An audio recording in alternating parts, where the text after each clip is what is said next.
Setelah berinkarnasi ke benua Tianwu, Ye Yun mengaktifkan Multiverse Devouring System dan menerima hadiah jutaan kali kecepatan serangan dalam paket hadiah pemula.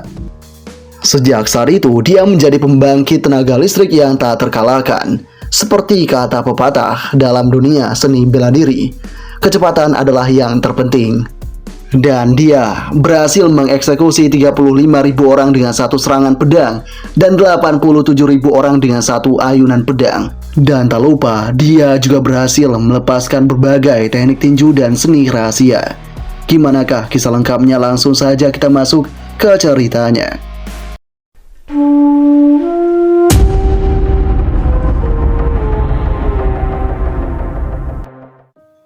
Di awal cerita, kita pun diperlihatkan dengan kota Tianwu benua Ye Yun, tepatnya di keluarga Ye. Di sana terdapat sekumpulan orang yang kini langsung menghancurkan pintu masuk. Mereka mengatakan, "Ye Yun, apakah kau mati? Kau sampah yang tak berguna. Jika kau belum mati, maka cepatlah berlutut di hadapanku." Sosok pemimpin pasukan ini adalah pelayan keluarga Ye, yaitu Fang Hou. Kini, sosok dari Ye Yun pun tengah berada dalam situasi yang sangat darurat sekali. Dia kini mendapatkan ancaman dari sosok si Fang Hou itu.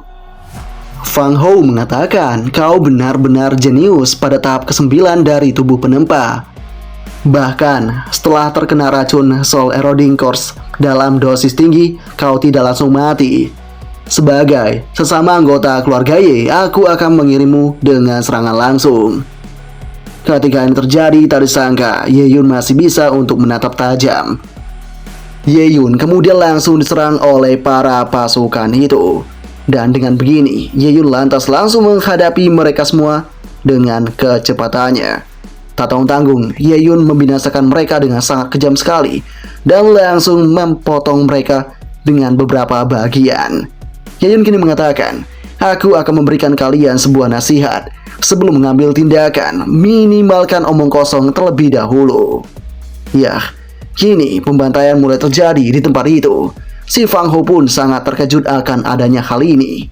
Dia kini bertanya-tanya, "Kenapa kau seperti ini? Bukankah kau telah diracuni dan terluka?" Di sini Fang Hou juga sadar jika kultivasi dari si Ye Yun telah pulih. Ye Yun kini mengatakan, "Kau mungkin bertanya-tanya mengapa kultivasiku pulih. Itu adalah cerita yang cukup panjang." Ya, kita pun diperlihatkan dengan sebuah flashback yang ada di mana dulu Ye Yun awalnya seorang otaku game senior.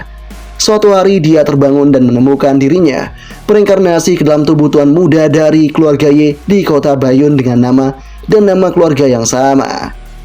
Sensasi menyakitkan di tubuhnya dan ingatan yang tersisa memberitahunya bahwa dia diracuni oleh Ye Kun, putra tertua dari keluarga Ye. Tubuh dan pikiran ini telah terkorusi oleh racun dan itu disadari oleh Ye Yun. Dalam semalam, Ye Yun berubah dari jenius seni bela diri menjadi kehilangan nyawa. Dia mati begitu tiba dan dia tak mampu untuk menerima hal ini. Untungnya tak ada jalan tanpa akhir. Dia kemudian menemukan sebuah sistem yang terdapat untuk membantunya. Notifikasi mulai disampaikan oleh sistem di mana sistem lahap multiverse telah cocok dengan host dan telah diaktifkan secara otomatis. Ye Yun saat itu benar-benar terkejut. Dia benar-benar tak menyangka jika sistem lahap multiverse kini datang kepadanya. Sistem memberitahukan jika saat itu terdeteksi sejumlah besar racun di dalam tubuh inang yang dapat membahayakan keselamatan dari si Ye Yun. Ye Yun saat itu bergegas untuk melahapnya karena dia tak punya pilihan. Saat itu dia berhasil mengaktifkan panel atribut, mengaktifkan ruang penyimpanan, dan dia juga berhasil melahap racun dengan sangat baik sekali. Dan dia juga berhasil untuk mendapatkan 800 poin, serta teknik original Pale Mountain Palm yang ditingkatkan ke dalam Fire Poison Palm. Atribut Ye Yun juga ditingkatkan. Ye Yun berada di poin pengalaman tubuh penempa tahap ketiga. Poin XP-nya berada di 100 sampai 1000. Ketika poin pengalaman penuh, maka Ye Yun akan mampu menembus tahap keempat tubuh penempa. Ye Yun juga punya teknik yang beragam, mulai dari Fire Poison Palm, Tremor Storm, dan Soundwave Roar. Dan setelah racunnya terlahap, original Pale Mountain Palm tiba-tiba berevolusi menjadi Fire Poison Palm tingkat tinggi. Atas seluruh kejadian yang semacam ini, kita kembali diperlihatkan di masa sekarang, di mana pada saat ini sosok dari Fang Ho mulai kesal. Siapakah yang telah membantumu memulihkan kultivasimu itu? Si Ye Yun yang mendengarnya lantas mengatakan, tentu saja kau tak perlu tahu akan hal itu. Itu juga dikarenakan surga tak bisa mentolerir sampah sepertimu. Sehingga mereka mengirimiku kemampuan yang sangat kuat ini, Super Thick Golden Finger. Yah, ketika ini terjadi, Fang Ho mulai ketakutan. Sementara di dalam hatinya, si Ye Yun, dia pun mengatakan tubuh ini baru saja pulih dan kekuatan fisiknya masih lemah. Dia harus segera menyelesaikan ini dengan cepat. Tiba-tiba saat kemudian sistem mengatakan kepada si Ye Yun, jika saat ini ada paket hadiah pendatang baru yang harus dibuka. Ye Yun pun bergegas membuka hal itu, dan kini dia berhasil untuk mendapatkan sebuah kemampuan Millions Times Attack. Dengan adanya hal yang semacam ini merupakan kemampuan ilahi yang sangat kuat yang tak dapat dievaluasi untuk tingkat kultivasinya saat ini. Dan meski kemampuan kekuatan tuan rumah terlalu rendah, tuan rumah dapat membuka kecepatan serangan yang lebih tinggi setelah ranah kultivasi ditingkatkan. Ye Yun yang mendapatkan hal ini kemudian mengatakan dalam hatinya, menarik sekali, dunia seni bela diri menghargai kecepatan di atas segalanya, dan Million Times Attack Speed ini akan segera meningkatkan kekuatan tempurku. Di saat ini terjadi, Fang Ho menyuruh pasukan yang tersisa untuk menyerang sosok dari Ye Yun itu. Namun Ye Yun sudah tiba di sana dan tanpa pikir panjang lantas langsung menggunakan Trifold Attack Speed-nya, yaitu sebuah jenis teknik Fire Poison Palm. Ledakan besar pun kemudian terjadi di tempat itu sehingga membuat si Fang Ho pun terlempar jauh ke belakang dan mengalami luka yang signifikan. Fang Ho pun kini benar-benar dalam keadaan yang sangat lemas. Di saat ini terjadi, si Ye Yun hanya bisa mengatakan, tak buruk, ini pertama kalinya aku menggunakan kemampuan ini. Sepertinya, seiring dengan peningkatan kecepatan, itu juga meningkatkan daya ledakku. Fang Ho yang kini sangat menderita mulai bertanya, kenapa kau punya kecepatan yang semacam ini? Dari mana itu berasal? Namun sayangnya, Ye Yun menolak memberitahukan hal itu. Ye Yun hanya bisa mengatakan, tanya kepada Wang He saja, dan carilah penjelasannya. Tiba-tiba, Ye Yun juga menggunakan Devour Fragrance-nya untuk segera melahap energi dari si Fang Ho ini. Penyerapan yang dilakukan oleh si Ye Yun ini sangat kejam dan sangat-sangat liar. Dan dengan pelahapan yang dilakukan oleh si Ye Yun ini, Ye Yun berhasil memperoleh 300 poin. Kini juga sosok dari si Fang Ho telah tiada. Yang tersisa di sana adalah salah satu anak buahnya saja. Dia kini mohon ampun di hadapan si Ye Yun, tapi Ye Yun bergegas untuk menghabisinya. 2 hari kemudian pun telah berlalu. Dan pada saat ini di pinggiran luar pegunungan Bulan Hitam, kita pun diperlihatkan dengan Ye Yun yang sedang berlatih. Dia kini mulai memburu para hewan yang ada di dalam hutan. Tak tanggung-tanggung dia kini mencoba untuk membunuh si raja babi yang terkenal di hutan itu. Setelah melakukan hal yang semacam itu, Ye Yun kemudian tanpa pikir panjang lagi, lantas langsung menyerap esensi dari si raja babi itu. Dengan menggunakan tekniknya, si Ye Yun berhasil untuk melahap esensi raja babi hutan berkulit tebal orde pertama. Dia berhasil memperoleh 100 poin. Dan tak tanggung-tanggung pada saat ini juga, Ye Yun telah berhasil mencapai tahap kelima dari body tempering. Dia mengatakan dalam hatinya, untungnya, melalui 2 hari latihan yang rajin, fisikku saat ini telah berkembang dari tahap ketiga ke tahap kelima. Tak hanya itu, tapi aku juga berhasil mengkonfirmasi beberapa hal. Pertama, sistem tak hanya bisa melahap pil teknik kultivasi, tapi juga batu roh seorang kultivator, dan itu terjadi sebelumnya pada sosok si Fang Ho yang menyimpan begitu banyaknya harta karun yang kemarin sempat diambil oleh si Ye Yun. Ye Yun saat itu juga berhasil untuk melakukan penyerapan. Selama Devour, mereka mampu menyatukan langsung menjadi pil bermutu tinggi di dalam tubuh, meningkatkan kultivasi. Kedua, selain kultivasi kultivator, binatang iblis juga merupakan target utama untuk dilahap. binatang iblis dari peringkat pertama hingga ke-9 sesuai dengan 9 alam besar para kultivator. Memangsa binatang iblis juga bisa dengan cepat meningkatkan kultivasi. Dan sejauh ini Yayun telah berhasil menjalankan hal yang semacam itu. Namun, seperti melahap kultivasi kultivator, ia harus mendeteksi bahwa targetnya terluka parah atau hampir mati. Saat ini juga tiba-tiba peringatan mulai ditunjukkan oleh sistem di mana target tidak terluka parah dan tidak memenuhi syarat untuk dilahap. Tapi untungnya, si Yayun selama dia melahap makhluk tak hidup itu akan bisa memulihkan sejumlah staminanya. Kemudian telapak tangannya juga berhasil untuk sembuh. Dan yang terakhir yang paling penting, sistem ini juga hadir dengan persepsi dan deteksi, menyelamatkanku dari banyak masalah. Kemudian sistem memberikan sebuah notifikasi yang dimana terdeteksi kelompok baru binatang iblis 30 zang ke barat daya. Atas adanya hal yang semacam ini, Yayun mengatakan, setelah membunuh kelompok babi hutan ini, aku akan mencapai tahap kelima dari body tempering.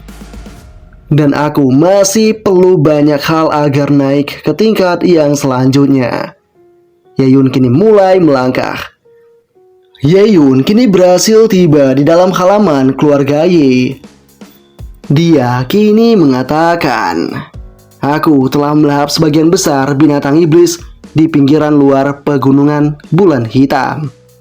Awalnya aku ingin menyerang saat setrika masih panas dan dengan cepat meningkatkan kekuatanku.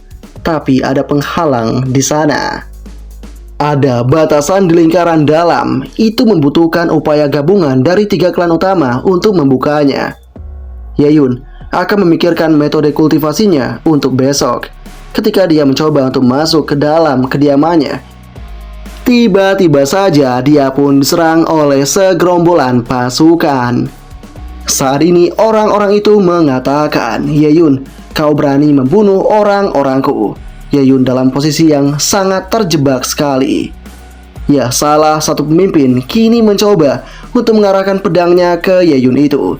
Dia merupakan si Yekun, putra tetua yang saat ini berada di tahap ke-6 body tempering.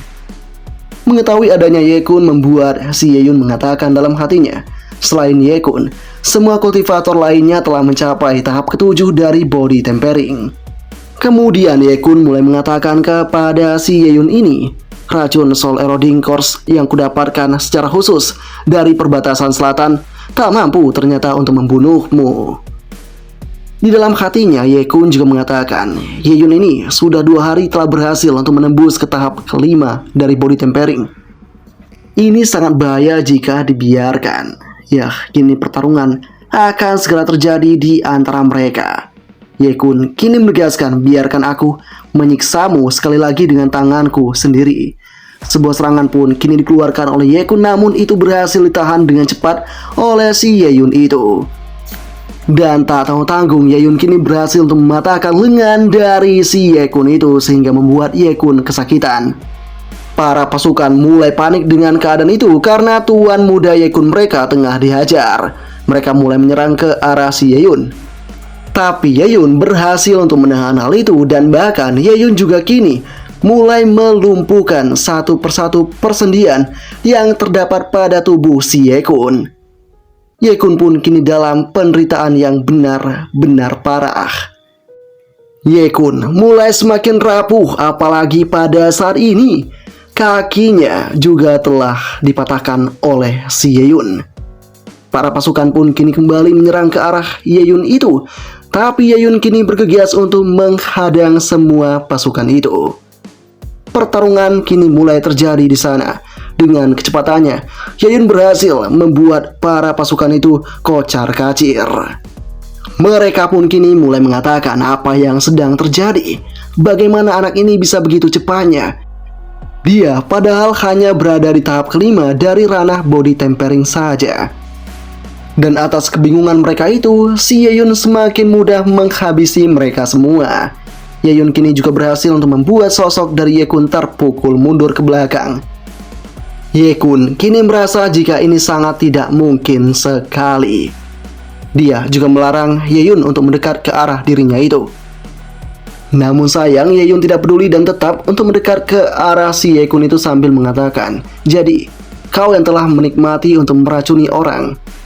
Ya, dengan kondisi ini, Ye-kun semakin ketakutan dan memperingatkan si Ye-yun untuk jangan mendekat ke arah dirinya. Tapi sayangnya sebuah kesakitan pun kini didapatkan oleh si Ye-kun itu karena serangan telak dari si Ye-yun. Atas kondisi ini, ledakan besar pun kemudian terjadi di sana. Sosok dari Ye-kun hanya bisa mengatakan, "Ye-yun, jika kau punya nyali, bunuh aku. Jika tidak, suatu hari aku akan menemukan kamu dan membalaskan dendammu atas rasa malu hari ini." Ketika ini terjadi, Ye-yun pun mengatakan, "Kau sangat berani untuk balas dendam, padahal kau sedang dalam keadaan yang sangat lemah." Tanpa pikir panjang lagi, Ye-yun kemudian menyerap energi dari sosoknya Ye-kun itu. Dan dengan begitu, Ye-yun kini berhasil untuk mendapatkan 1500 poin XP dan mencapai tahap ke-6 dari body tempering.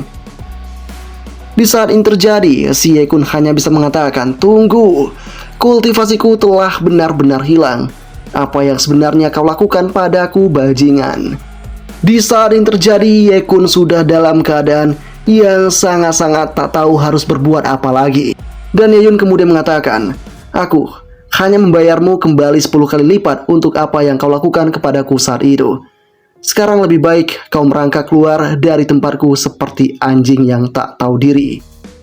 Dan kini, di sisa-sisa pembantaian itu, salah seorang yang sekarat kini lantas mengatakan, "Kirim pesan dengan cepat kepada Sang Patriark Agung agar bisa kembali." Ya, semuanya pun kini telah dibantai habis-habisan oleh si Ye-yun ini. Kemudian Ye-yun mulai melangkah dan mengatakan, "Aku tak hanya melahap banyak kultivasi dalam perjalanan ini, tapi aku juga menemukan kunci harta karun pribadi sang leluhur." Di dalam hatinya, Ye-yun mengatakan, "Aku menghancurkan Dantian Ye-kun. Ayahnya pasti tak akan membiarkanku ketika dia kembali." Ye Chang-hee, ayah Ye-kun, juga merupakan leluhur keluarga Ye, master di ranah Ki-blood tahap kedua. Aku baru berada di tahap ke-6 dari body tempering saat ini. Jadi, meskipun aku punya kecepatan serangan 3 kali lipat, aku mungkin tak mampu untuk mengalahkannya. Aku harus segera meningkatkan kultivasiku secepat mungkin. Tak lama kemudian tiba-tiba sistem memberitahukan kepada si Ye-yun jika pada saat ini ada harta karun besar yang terdeteksi 5 meter ke arah tenggara. Ye-yun pun kini bergegas ke sana dan sesampainya di sana dia bergegas menggunakan kunci masuk untuk masuk ke dalam tempat itu. Di dalam tempat itu akhirnya Ye-yun melihat banyak sekali harta karun yang melimpah. Dan dengan banyaknya harta yang semacam ini, Ye-yun mulai mengatakan, "Oh sayang Ye Chang-hee, semua harta yang kau kumpulkan selama bertahun-tahun sekarang menjadi milikku." Pelahapan mulai dilakukan. Ye-yun mulai melahap rumput esensi Xuanwu sehingga dia memperoleh 2000 poin pengalaman. Kemudian dia melahap pil elemen dalam lapisan 5 kedua dan berhasil untuk memperoleh 2500 poin pengalaman. Dan kemudian dia juga menyerap teknik Spirit Glow Sword. Dan dengan begitu, dia kini memperoleh teknik Martial Art Spirit Glow Sword. Berbagai hal pun kini benar-benar diserap oleh sosok dari Ye-yun ini, sehingga Ye-yun telah berhasil untuk mendapatkan semuanya. Tak tanggung-tanggung pada saat ini, Ye-yun berhasil untuk mencapai tahap ke-9 dari body tempering. Ya, kini Ye-yun membutuhkan poin pengalaman setidaknya 60.000 untuk segera menerobos ke tahap pertama ranah Ki-blood. Teknik warisan yang akan dia miliki juga merupakan Feiyun R dan juga Advance Yellow Rank. Ye-yun pun mulai melangkah dengan penuh percaya diri. Dia juga mengatakan, "Aku yakin minum pil masih lebih efisien." Tak lama kemudian sistem memberitahukan Ye-yun jika kini ditemukan pedang spiritual weapon spirit execution lapisan ketiga. Dengan kondisi ini, Ye-yun pun mengatakan, "Aku tak menyangka Ye Chang-hee benar-benar punya senjata spiritual lapis ketiga dalam koleksinya." Pedang itu pun kini bergegas diambil oleh si Ye-yun. Yeyun juga berkata, senjata spiritual lapisan ketiga ini mampu secara langsung menghadapi seniman bela diri di ranah Grandmaster. Ini benar-benar luar biasa. Yeyun juga kini bergegas untuk menyimpannya. Sistem menegaskan pedang spirit telah disimpan di ruang penyimpanan dan siap dipakai kapan saja. Ya, dengan begini Yeyun pun sadar jika untungnya sistem ini punya ruang penyimpanan tak terbatas, jadi dia bisa mengambil kapan saja untuk digunakan. Dan ramuan penyembuhan lainnya juga dapat disimpan sementara dalam keadaan darurat. Kini Yeyun menegaskan Ye Changhe pasti tidak membayangkan bahwa senjatanya suatu hari nanti akan membunuhnya sendiri. Setelah itu sosok dari si Yeyun mulai kembali melangkah. Dia mengatakan, sudah waktunya untuk kembali karena tidak ada lagi yang tersisa untukku santap di tempat ini. Di saat dia tengah melangkah seperti itu tanpa diduga, dia bertemu dengan seorang pria yang merupakan kepala pelayan keluarga Ye, yaitu Wumo. Wumo kini mengatakan, apa yang kau lakukan di sini daripada memulihkan diri di kamarmu. Tak cuma menyampaikan itu, si Wumo juga mengatakan kepada si Yeyun jika pada saat ini si ayahnya ingin mencari si Yeyun dan kini dia mengajak Yeyun untuk pergi ke tempat itu. Yah, saat ini si ayah Yeyun tengah mendapatkan luka yang sangat parah di tubuhnya. Ayah Yeyun ini adalah master keluarga Ye yang bernama Ye Wusuang. Salah seorang pelayan kini mengatakan kepada si master, Anda terluka parah, sebaiknya Anda istirahat dulu. Tidak akan terjadi apa-apa pada tuan muda Yeyun itu. Namun sayang si ayah mengatakan, tidak, aku tak bisa yakin sampai aku melihat Yun Erku dengan mata kepalaku sendiri. Dan tak lama kemudian pertemuan pun terjadi antara Yeyun dan juga si ayah.